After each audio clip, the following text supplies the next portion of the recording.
Quiero saludar a una abogada internacionalista que además admiro. Ella es la maestra Malka Novigorod. Gracias por estar aquí. A ver, el presidente de Turquía. Este tema de Turquía que amerita, por favor, tratarlo y darnos cuenta cómo llega, diría yo, la mayor consolidación de poder y populismo en la historia. A ver, cuéntanos. Así es, Fernanda. Fíjate que, bueno, damos pie a esta discusión porque el presidente Recep Tayyip Erdogan, el presidente de Turquía, anunció que va a adelantar las elecciones que normalmente debían de ser el 18 de junio, las va a adelantar al 14 de mayo. Y esto es importante porque por dos razones. La primera es, evidentemente, le da muy poco tiempo a la oposición de prepararse y de consolidarse. La oposición ha tratado de hacer una coalición y no lo ha logrado. Y por otra parte, escogió esta fecha de una forma muy interesante. ¿Por qué? Porque en 1950, en la misma fecha, se entiende que se llevaron a cabo las primeras elecciones democráticas y libres de Turquía.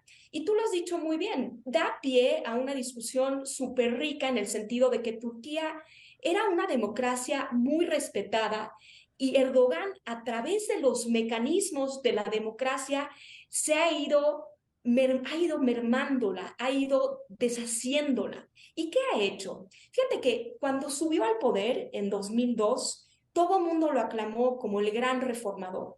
Y de hecho, él se pronunció que él apoyaba la libertad de expresión, la libertad de prensa, y lo que sucedió es que, y también, claro, que todo lo hacía, tomó muchas medidas para poder entrar a la Unión Europea, que estaba ahí la zanahoria para tomar todas estas reformas. Pero a raíz de una manifestación en el 2013, dejó ver su carácter de un autoritario.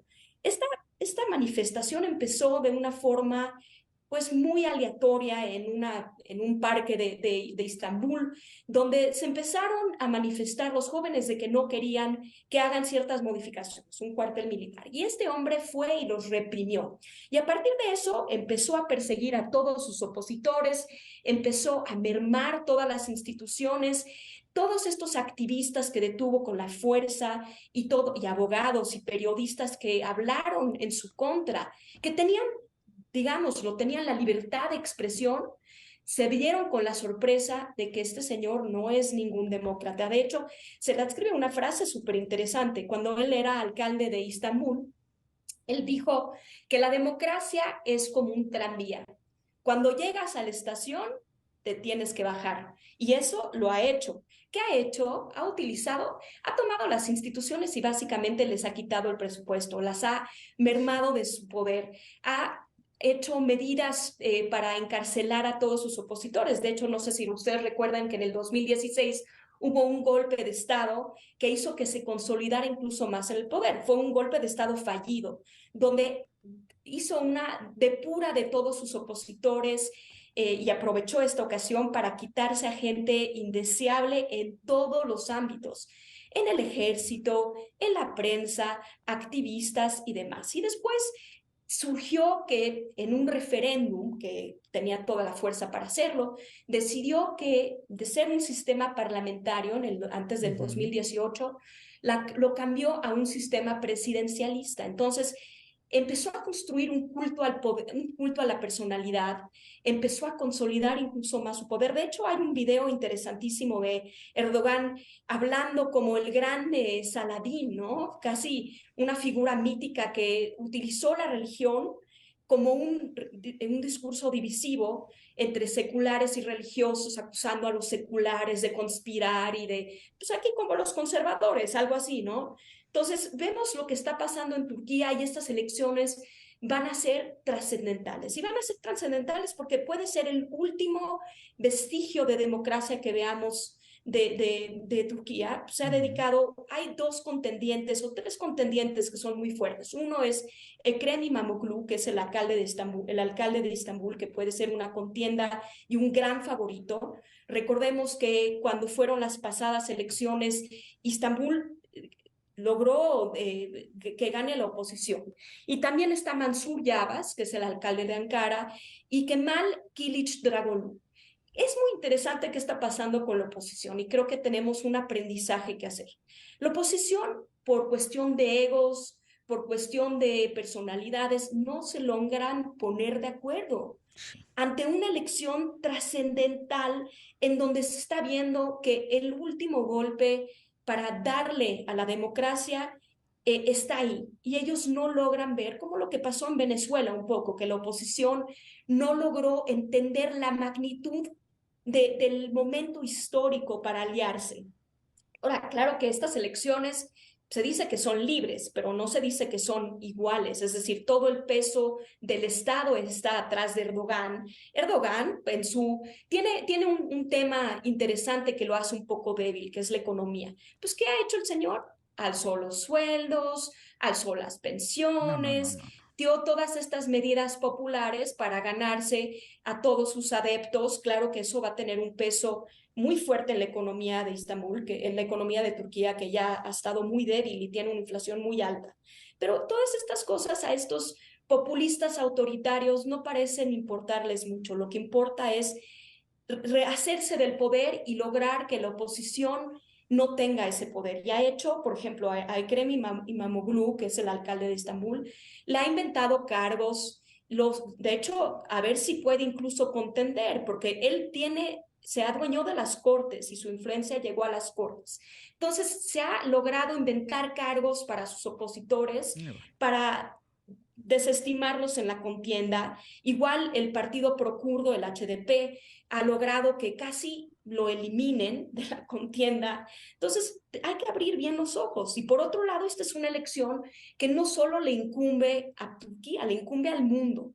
Turquía, ¿qué se ha dedicado a hacer? Erdogan se ha dedicado a acercarse a Rusia, le compró misiles, está poniendo una oposición a que Finlandia y Suecia se unan como miembros a la OTAN.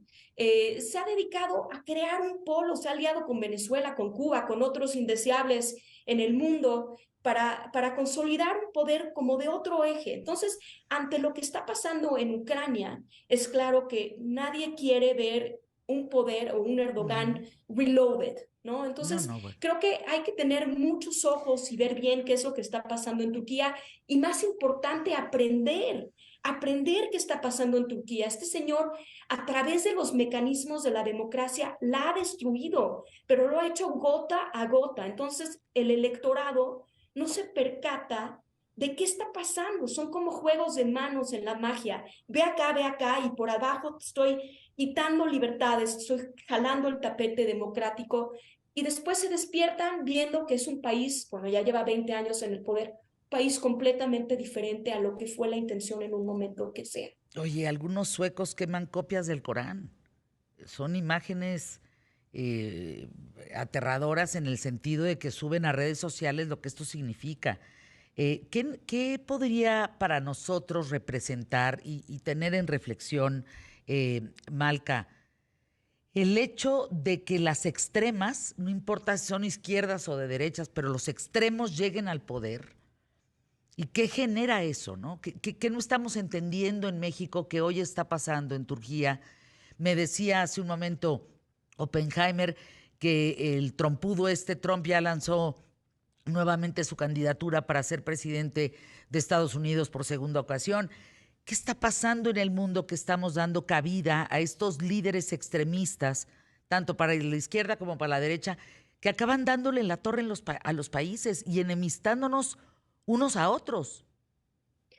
Son líderes populistas autoritarios, no importa si son extremistas de derecha o de izquierda. Y lo que pasa Exacto. es que creo que está habiendo un cambio en el mundo donde muchas personas se sienten poco representadas y se sienten muy temorosas de los cambios que están teniendo. Entonces, estos líderes autoritarios que cantan cantos de la sirena les parecen muy atractivos al electorado, además de que muchos están reaccionando a sistemas que ya no funcionaban. Es que la democracia parece ser un sistema muy iluso, donde no siempre se manifiesta muy latentemente. Y eso es lo que está pasando. Creo que el electorado en el mundo está sucumbiendo a estos líderes populistas autoritarios con soluciones fáciles que están dividiendo al electorado, por ejemplo, no solo conservadores y liberales y fifís y lo que sea, ¿no? Tienen un discurso claramente divisivo, porque una sociedad unida es una sociedad que no se la traga tan fácilmente, pero hay muchos descontentos y estos líderes han sabido cómo utilizar esos descontentos para hacerse cada vez de más poder y para contrarrestar los sistemas de pesos y contrapesos que existen en las democracias, que evidentemente les trajeron el éxito, pero ahora sí, que una vez cuando llegue el tranvía a la estación, se bajan de la democracia y empiezan a mermar todo aquello que les crea oposición. Y el electorado todavía no ha sabido cómo defenderse. Es decir, lo estamos viendo en muchas legislaciones, lo estamos viendo en muchos lugares donde este manual, que está muy bien estudiado de dominación y de manipulación, no sabemos todavía qué hacer para oponernos a él. Estos se han dedicado a quitar oposición, se han dedicado a romper estos tradicionales pesos y contrapesos. Pero si tú ves qué se decía en The Federalist Papers, es que el electorado tiene que estar atento y tiene que estar informado, Fernanda. Pues ahí el tema, Malca Novi Grot, gracias por estar aquí en ¿Qué tal, Fernanda? Te mando un abrazo con mucho cariño y la reflexión que me queda, y de verdad nos debe quedar a todos, tenemos que estar comprometidos con la democracia en nuestro país. No podemos permitir ni para un lado ni para el otro que esta no exista. Ayer presentaron un libro, Ciro Murayama, Lorenzo Córdoba, de la importancia de la democracia. Por eso Carmen Aristegui fue trending topic. El trending topic no es Carmen en función de Lorenzo Córdoba, no debería de ser así. El trending topic tendría que ser unidos por la democracia. Te llames como te llames. Ya a veces confundimos en redes lo que es importante en función de un evento. No digo que Carmen no sea importante, pero la presencia de Carmen en ese evento no es lo importante es un grupo de personas que queremos democracia en nuestro país, básicamente, ¿no? Y luego confundimos eso. Malca, gracias por estar aquí, te mando un abrazo.